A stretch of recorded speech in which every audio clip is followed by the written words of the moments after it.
Bienvenidos a Fishtech Repair. Los saludamos desde el estado de México. Fixtech V8. Servicio técnico. Una de las reparaciones que más llega a nuestro taller es la reparación por fallas de carga.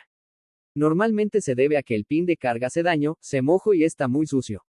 Lo primero que hacemos es probar con diferentes cables para dicho conector y después conocer por dentro qué función tiene cada conector del pin. En caso de que el conector esté dañado, lo desoldamos y colocamos uno nuevo. En el taller, tenemos cajas de pins surtidas de diferentes modelos. Cabe aclarar que para algunos conectores son compatibles con diferentes modelos de celulares.